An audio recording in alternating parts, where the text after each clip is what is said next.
नमस्कार दोस्तों, मैं मुकेश कुमार सिंह और आप देख रहे हैं मेरा YouTube channel clear your concept. दोस्तों, मैं उम्मीद करता हूं आप स्वस्थ होंगे, मस्त होंगे और अपने बोर्ड परीक्षा की तैयारियों में जुटे होंगे। आपकी बोर्ड परीक्षा की तैयारी को और बेहतर बनाने के लिए मैं आपके लिए एक टॉपिक लाया हूं। वो टॉपिक है मंडल आयोग। ये टॉपिक क्लास 12 के नागरिक शास्त्र के छात्रों के लिए बहुत ही उपयोगी है, क्योंकि इस टॉपिक से हमेशा बोर्ड एग्जाम में प्रश्न पूछे जाते हैं। इसलिए मैं बहुत ही सरल शब्दों में सारगर्भित नोट्स के रूप में आपके सामने ये लेकर के आया हूँ और बहुत ही संक्षेप में सारे मुद्दों को छूते हुए मैंने ये सेशन बनाया है। ये आपके लिए बहुत ही उपयोगी और लाभकारी होगा, इसलिए आप इस वीडियो को अंत तक जरूर देखें, स्किप न करें और इसका आप लाभ उठाएं। तो दोस्तों, शुरू करते हैं वीडियो। मंडल आयोग। मंडल आयोग 1978 दूसरा सामाजिक एवं शैक्षणिक पिछड़ा वर्ग आयोग। मंडल आयोग को दूसरा सामाजिक एवं शैक्षणिक पिछड़ा वर्ग आयोग भी कहते हैं। अक्सर यह प्रश्न पूछा जाता है बहुविकल्पी प्रश्न के तौर पर। इसकी नियुक्ति 1978 में हुई थी।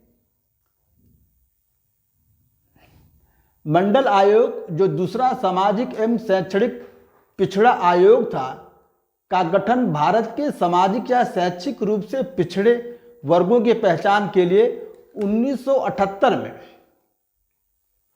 गठित किया गया था। मंडल आयोग जो दूसरा सामाजिक एवं शैक्षणिक पिछड़ा वर्ग आयोग था, असल में सामाजिक रूप से शैक्षणिक एवं पिछड़े वर्गों के लिए सन 1953 में तत्कालीन प्रधानमंत्री पंडित जवाहरलाल नेहरू जी के द्वारा आयोग गठित किया गया था, जिसे काका कालेलकर आयोग भी कहते हैं। लेकिन इस आयोग के द्वारा जो सिफारिशें की गई थी वो कभी अमल में नहीं लाई गई, उसे ठंडे बस्ते में डाल दिया गया। इसलिए पिछड़ा वर्ग के सामाजिक एवं शैक्षिक उन्नयन के लिए तमाम सरकारों ने कोशिश शुरू हुई उनके उन्नयन के लिए। इसलिए सन 1978 में जनता पार्टी की सरकार ने पिछड़े वर्ग के उन्नयन के लिए, उनके सामाजिक एवं शैक्षिक विकास के लिए इस आयोग का गठन किया था। इसलिए इसे हम दूसरा वर्ग पिछड़ा वर्ग आयोग कहते हैं। मंडल आयोग के अध्यक्ष बिंदेश्वरी प्रसाद मंडल थे। जो मंडल आयोग बना 1978 में जनता पार्टी सरकार के द्वारा, उसके अध्यक्ष थे बिंदेश्वरी प्रसाद मंडल, जिनके नाम पर इस आयोग को मंडल आयोग कहते हैं।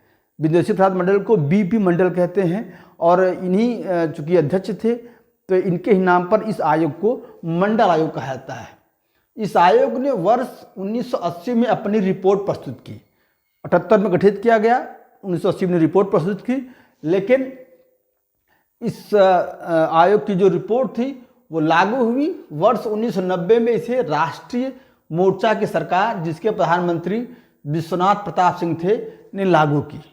यानी इसका गठन 1978 में हुआ जनता पार्टी सरकार द्वारा, लेकिन इसके सिफारिशों को लागू नहीं किया गया और इसकी सिफारिशों को लागू किया 1990 में राष्ट्रीय मोर्चा की सरकार, जिसके प्रधानमंत्री यानी तत्कालीन प्रधानमंत्री विश्वनाथ प्रताप सिंह थे।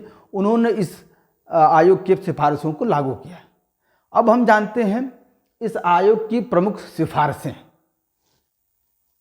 जो मुख्य सिफारिशें तो बहुत बड़ी थी, लेकिन 3 प्रमुख सिफारिशों को मैंने लिखा जो अक्सर पूछा जाता है, जिसे हम मुख्य कह सकते हैं। पहला है ओबीसी ने अन्य पिछड़ा वर्ग को सार्वजनिक क्षेत्र और सरकारी नौकरियों में 27% आरक्षण प्रदान किया जाना चाहिए। सबसे प्रमुख जो इनकी सिफारिश थी, जो प्रतिवेदन था, वो यही था कि 27% ओबीसी वर्ग को आरक्षण मिले। दूसरी बात, ओबीसी को एससी और एसटी के समान आयु में छूट प्रदान की जानी चाहिए। जैसे कि आप भी जानते हैं, जिस प्रकार से एससी एसटी वर्ग को किसी भी नौकरी के अधिकतम आयु में छूट दी जाती है, वैसे ही ओबीसी वर्ग को भी दी जाती है। तो इसकी जो मांग थी या इसका जो सिफारिश की गई थी वो मंडल आयोग के द्वारा की गई थी कि एससी एसटी के समान ओबीसी को भी आयु में छूट मिलनी चाहिए।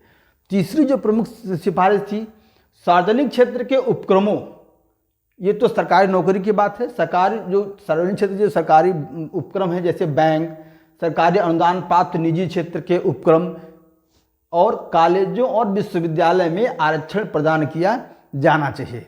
यानी सार्वजनिक या सरकारी जितने भी महत्वपूर्ण संस्थान हैं उनमें भी ओबीसी वर्ग को आरक्षण प्रदान किया जाना चाहिए। ये 3 महत्वपूर्ण बीपी मंडल या मंडल आयोग की सिफारिशें थीं। अब हम अगले मुद्दे पर चलते हैं, वो है मंडल आयोग का विरोध। अब मंडल आयोग के द्वारा जो आरक्षण की व्यवस्था की गई थी उसके खिलाफ पूरे देश में भयंकर विरोध हुआ। पूरे देश की व्यवस्था कुछ समय के लिए फिर चरमरा गई। उसमें हुआ क्या कि मंडल आयोग के लागू होने के बाद सरकार को समस्त उत्तर भारत में व्यापक विरोध का सामना करना पड़ा। खासकर उत्तर भारत में व्यापक विरोध का सामना करना पड़ा। एक तो अगड़े वर्ग यानी जनरल वर्ग के छात्रों ने विरोध किया, तो उसके विरोध में अन्य पिछड़ा वर्ग के छात्रों ने भी इसके समर्थन में रैलियां निकाली, जिसके वजह से छात्रों के बीच या पूरे देश में कोलाहल का वातावरण बन गया। विशेषकर विश्वविद्यालय के छात्रों ने आरक्षण के प्रावधानों का प्रबल विरोध किया। अब पूरे उत्तर भारत में, चाहे वो दिल्ली यूनिवर्सिटी हो, कानपुर यूनिवर्सिटी हो, इलाहाबाद यूनिवर्सिटी हो, काशी हिंदू विश्वविद्यालय हो, यहाँ के छात्रों के द्वारा व्यापक स्तर पर विरोध प्रकट किया गया और कई छात्रों ने आरक्षण के विरोध में आत्मदाह भी कर लिया। खासकर सरकारी नौकरियों की जो तैयारी करने वाले छात्र थे उनके द्वारा जमकर विरोध किया गया, उत्पात और तोड़फोड़ की गई। आरक्षण के प्रावधान को अंततः इंदिरा साहनी बनाम भारत संघ मामले में चुनौती दी गई। ये तो छात्रों के द्वारा विरोध प्रदर्शन था जो कि बंद, हड़ताल या प्रदर्शनों के द्वारा किया गया, लेकिन बाकी लोगों ने उन्होंने मुकदमा दायर हुआ। इस जो सिफारिशें थी उसके विरोध में सुप्रीम कोर्ट में मुकदमा दायर हुआ, जिसमें एक याची इंदिरा साहनी थी। तो उन्हीं के नाम पर इस आरक्षण के प्रावधानों को बदलने के लिए जो मुकदमा दायर हुआ उसे इंदिरा साहनी बनाम भारत संघ का वाद कहते हैं। आइए इसको जानते हैं। इस वाद में सुप्रीम कोर्ट ने क्या फैसला दिया। इंदिरा साहनी केस में सर्वोच्च न्यायालय का फैसला। अब इस मामले में सर्वोच्च न्यायालय ने ओबीसी के लिए 27% आरक्षण को संवैधानिक रूप से वैध माना।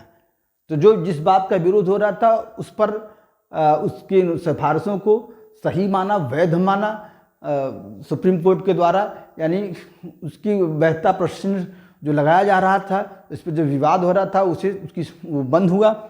दूसरा, न्यायालय ने कहा कि आरक्षण इसमें आरक्षण 50% कैप की सीमा में ही होना चाहिए। इससे पहले 1963 में मैसूर 1963 में एक मुकदमा हुआ था जिसमें बालाजी बनाम मैसूर संघ वाद में सुप्रीम कोर्ट द्वारा यह तय किया गया था कि आरक्षण की जो सीमा होगी वो 50% से ज़्यादा नहीं होगी। तो उस जो सीमा थी उसके अधीन ही 27% आरक्षण को उन्होंने वैध माना और ये भी कहा कि जो आरक्षण की सीमा है वो 50% से अधिक नहीं होनी चाहिए। तीसरा है क्रीमी लेयर। एक नई चीज़ सुप्रीम कोर्ट द्वारा लाई गई वो थी क्रीमी लेयर। क्रीमी लेयर में आने वाले संपन्न लोगों को आरक्षण से बाहर कर दिया, यानी उनको कहा गया कि जो क्रीमी लेयर के लोग हैं वो आरक्षण का लाभ नहीं ले सकते, उनको नहीं लेना चाहिए। और चौथी बात है कैरी फॉरवर्ड नियम को 50% की सीमा का उल्लंघन नहीं करना चाहिए। या कैरी फॉरवर्ड मतलब जो रिक्तियाँ बच जाएँ उससे अगले साल जो भरी जाती है उन्हें कैरी फॉरवर्ड नियम कहता है। तो इसके तहत भी जो आरक्षण होगी वो 50% से अधिक नहीं हो सकता, सब मिला करके। तो दोस्तों ये रहा बहुत ही संक्षिप्त में आपको मंडल आयोग के बारे में संपूर्ण जानकारी, जिसके द्वारा आप अपने उत्तर को आसानी से लिख सकें और अधिक से अधिक नंबर प्राप्त कर सकें। तो दोस्तों यदि आपको ये मेरा वीडियो अच्छा लगा हो तो प्लीज़ मेरे चैनल को सब्सक्राइब करिए, लाइक करिए और शेयर करिए। बेल आइकन को अवश्य प्रेस करिएगा ताकि मैं आपके लिए जो भी आप आगे वीडियो बनाऊंगा वो आपको तुरंत प्राप्त हो सके और आप अपने बोर्ड एग्ज़ाम की परीक्षा में नागरिक शास्त्र के छात्रों को विशेष लाभ मिल सके। तो दोस्तों एक और अच्छे वीडियो के साथ मिलेंगे जो आपके बोर्ड परीक्षा में काम देगा। तब तक के लिए धन्यवाद।